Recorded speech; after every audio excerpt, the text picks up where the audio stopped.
Hello guys, welcome back to my channel. അപ്പോൾ അഫാൻ്റെ പിതാവ് റഹീം നാട്ടിലെത്തിയിട്ടുണ്ട്. തിരുവനന്തപുരം എയർപോർട്ടിലാണ് ഇറങ്ങിയത്.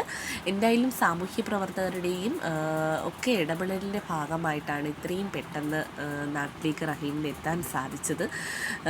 പക്ഷേ നാട്ടിലേക്ക് വന്നത് ഇങ്ങനൊരു സാഹചര്യത്തിലാണ് അല്ലേ. റഹീമിനെ എല്ലാവരും അഫാൻ്റെ പിതാവ് എന്നുള്ള ഒരു രീതിയിലാണ് നോക്കിക്കാണുന്നതും എടുക്കുന്നതും എല്ലാം. ഇന്നലെ വരെ അറിയാത്ത ആൾക്കാർ പോലും റഹീമിനെ തിരിച്ചറിഞ്ഞു. ഇങ്ങനെ ഒരു ഇത് ലോകത്ത് ഒരിക്കലും ഒരു പിതാവിനും ഏറ്റുവാങ്ങാൻ സാധിക്കരുതേ എന്ന് നമുക്ക് പ്രാർത്ഥിക്കാം, ആത്മാർത്ഥമായിട്ട് പ്രാർത്ഥിക്കാം.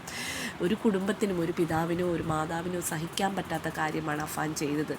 ബന്ധുക്കളെ എല്ലാവരുടെയും കൂട്ടി 5 പേരെയാണ് വളരെ ദാരുണമായിട്ട് അഫാൻ കൊന്നു തള്ളിയതല്ലേ. നാട്ടിലേക്ക് വന്നിറങ്ങിയപ്പോൾ ഒരിക്കൽ നാട്ടിലേക്ക് വരുന്നത് സ്വപ്നവും കണ്ടു കഴിഞ്ഞ റഹീമാണ്. ഇങ്ങനൊരു അവസ്ഥയിൽ നാട്ടിലേക്ക് വരേണ്ടി വരുമെന്ന് ഒരിക്കലും വിചാരിച്ചില്ല. പക്ഷേ അഫാൻ, എല്ലാവരും പറയുന്ന കണക്ക് അഫാൻ ലഹരി ഉപയോഗിച്ചിരുന്നില്ല എന്നാണ് പോലീസ് അന്വേഷണത്തിലൊന്നും അത് കണ്ടെത്താൻ സാധിച്ചിട്ടില്ല.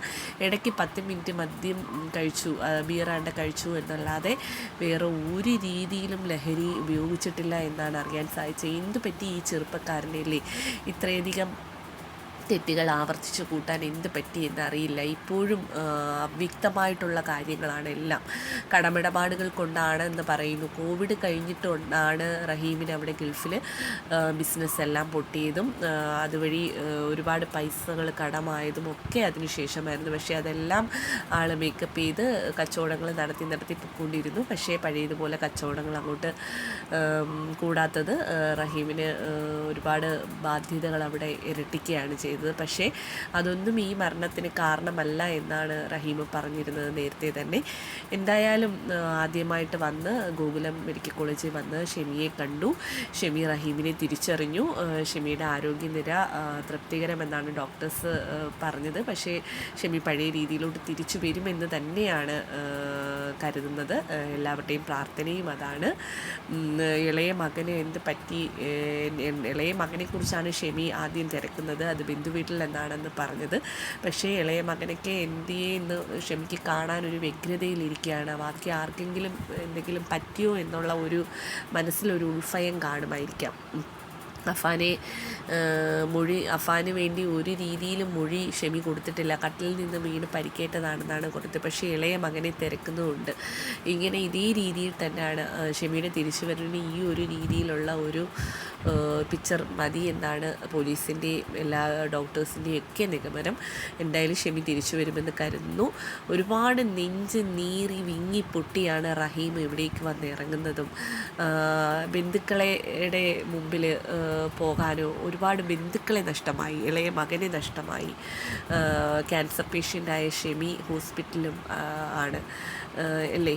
ഒരുപാട് വേദനകൾ തിന്ന് നടക്കുന്ന ഒരു മനുഷ്യനാണ്.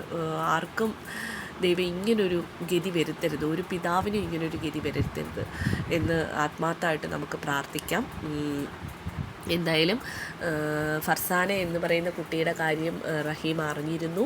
അത് ഇപ്പോഴത്തെ കാലത്ത് റഹീം അതിന് ഒന്നും വലിയ വിലക്കുകളൊന്നും കൊടുത്തില്ലെന്നാണ് റഹീം പറയുന്നത്. ഇപ്പോഴത്തെ കാലത്ത് അങ്ങനെയൊക്കെ ഉള്ളതാണ്, അത് സാരവാക്കണ്ട എന്നാണ് പറഞ്ഞവർക്ക് തന്നെ റഹീം പറഞ്ഞ മറുപടി അത് തന്നെയായിരുന്നു. പക്ഷേ എന്തിനായിരിക്കാം റഹീം ഇങ്ങനെയൊക്കെ, എന്തിനായിരിക്കാം അഫാൻ ഇങ്ങനെയൊക്കെ ചെയ്തതെന്ന് പിന്നെയും ചിന്തിച്ചു പോവുകയാണ്. ഒരു ലഹരി ഉപയോഗിച്ചിട്ടില്ല എന്ന് പറയുന്നു. സാമ്പത്തികപരമായിട്ടുള്ള കടമാണ് ഇതിൻ്റെ പിന്നിലെന്ന് പറയുന്നു. പക്ഷേ സാമ്പത്തികപരമായിട്ട് കടം തീർക്കാൻ വേണ്ടി ഈ കുട്ടി കാറ്ററിംഗ് ജോലിയിലും വേറുള്ള അവനെ കൊണ്ട് പറ്റുന്ന തരത്തിലുള്ള എല്ലാ ജോലിയും അവൻ ചെയ്തുകൊണ്ടിരുന്നതാണ്. പിന്നെ എവിടെയാണ് ഈ താളപ്പിഴകൾ സംഭവിച്ചതെന്ന് അറിയില്ല.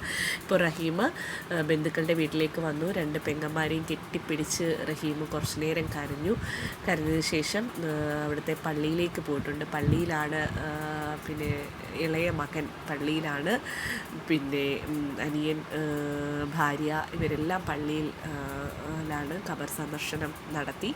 വളരെ വിങ്ങി പൊട്ടിയ മനസ്സോടുകൂടിയായിരിക്കാം റഹീം അവിടെ എല്ലാം നിന്നതല്ലേ. ആർക്കും എന്താ നമ്മൾ പറയുന്ന, നമുക്ക് പോലും വാക്കുകൾ കിട്ടുന്നില്ല.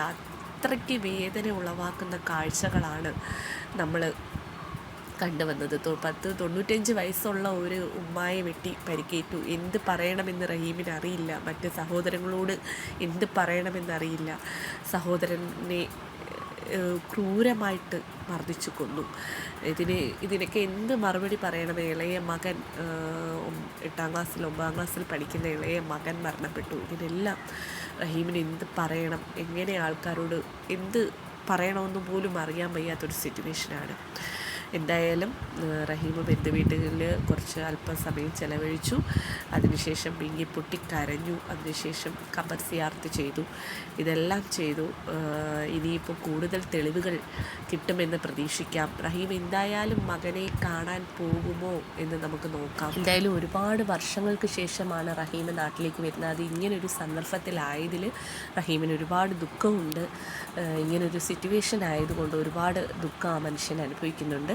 എന്തായാലും ഈ മനുഷ്യനെ പിടിച്ചു നിൽക്കാനുള്ള മനോധൈര്യവും മനോബലവും ഒക്കെ കിട്ടട്ടെ എന്ന് നമുക്ക് ആത്മാർത്ഥമായിട്ട് പ്രാർത്ഥിക്കാം. അഫാൻ ഇപ്പോഴാണ് കുറച്ച് ബോധം വന്നിരിക്കുന്നത്. അഫാൻ അലമുറയിട്ട് കരയുകയും ഒക്കെ ചെയ്യുന്നതായിട്ടാണ് ന്യൂസിലെല്ലാം പറയുന്നത്. എന്തായാലും റഹീമിനോട് അഫാൻ എന്തെങ്കിലും പുതിയ കാര്യങ്ങൾ വെളിപ്പെടുത്തുമോ എന്നൊന്നും നമുക്ക് നോക്കാം. അപ്പോൾ സപ്പോർട്ട് ചെയ്യുക, സബ്സ്ക്രൈബ് ചെയ്യുക, കമൻറ്റ് ചെയ്യുക. Okay, by.